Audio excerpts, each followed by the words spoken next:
This was the path of the River Avon, and every day, twice a day, all this water would leave the harbour because the Avon is tidal.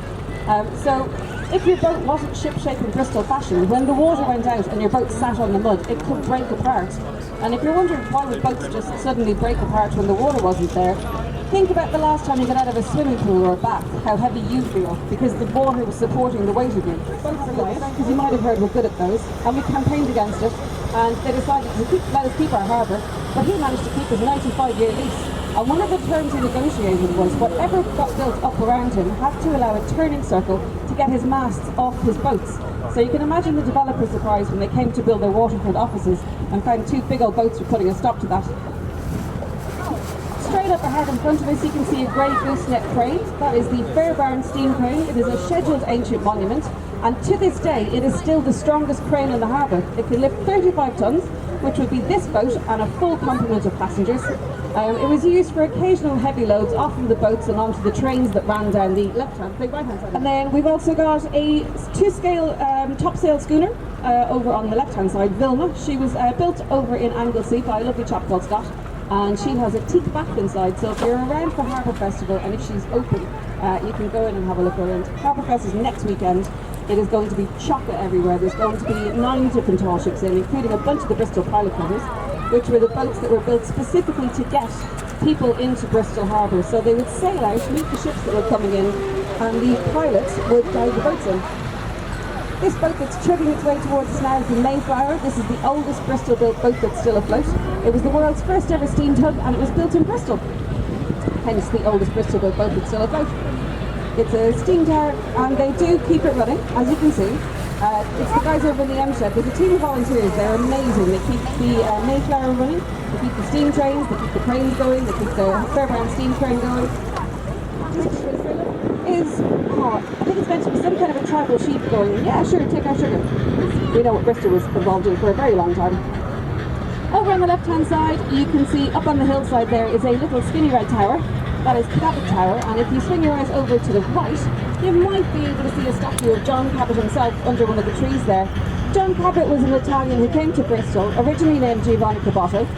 He wanted to have a ship built for him to go sailing around the world and go exploring. And Bristol said, we'll build you a boat, but we're not naming you Giovanni Caboto because that's weird and foreign. We're going to call you John Cabot. And he said, okay, but I get a boat right. And they're like, yeah. I was like, cool, I'm John Cabot. Can I name it after my wife, Matea? And they went, no, we're calling it. This part of the harbour is actually the River Froome. So the River Froome used to run down Baldwin Street over by Bristol Bridge, and they diverted it by hand to allow the tall ships to go right up through the centre of town. And the stop you can see in front of us isn't where it used to stop. If you were to get off at the ferry stop up ahead and then walk down through town to the Beacon Tower, you'll see a church down there called St Mary's on the Quays, and that's because it was on the quayside. So when they covered over the water, they didn't fill it in, so the water still flows under the city centre. And on the left-hand side, you can see the water gates, where you can still get in under the city if the harbour master was there. Front would have been where the cargo was kept, and then the back part that's covered over will be where the boatmaster lived with his family, and they would travel the country delivering cargo up and down the rivers and canals in the UK. Outside the SS Group building, you've got a little orange and white boat. That's Mary Grinnell, named after Isambard's wife, and it is the Cross Harbour. Directly in front of us, you can see some big red warehouses. They were the bonded warehouses for the tobacco in Bristol. There was about 2 billion cigarettes, and then all the French tobacco being made every week in Bristol. So you keep the tobacco in there until you pay the tax on it.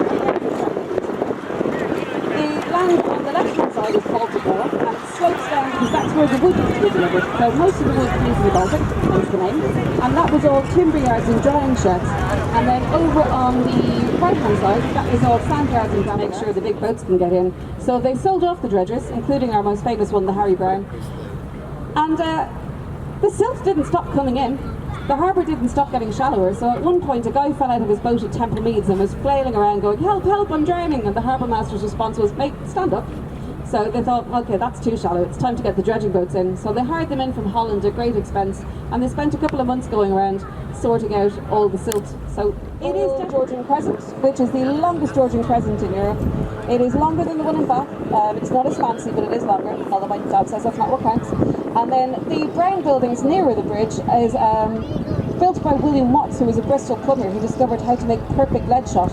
Well, he took his fortune and put it into building those houses, but that's the second or third attempt, because the first few fell down the side of the hillside. So up ahead on the left-hand side, you can see a large black boat with some flags on top. That is the grain barge.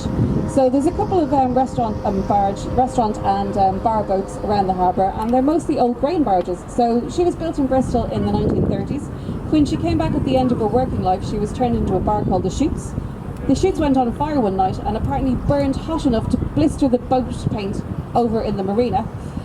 But because it was a metal hull, they got to scrape it clean and have another go. So she's been the grain barge for quite some time, and the Observer have said she has one of the top 10 views of any pub in the UK. So congratulations, you're now one of the top 10 views in the UK.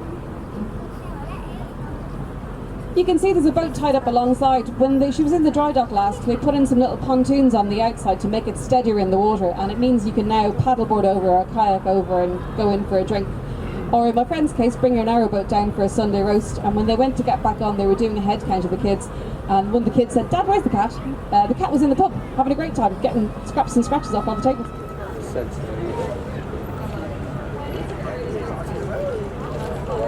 Why don't we go and see if we can get a picture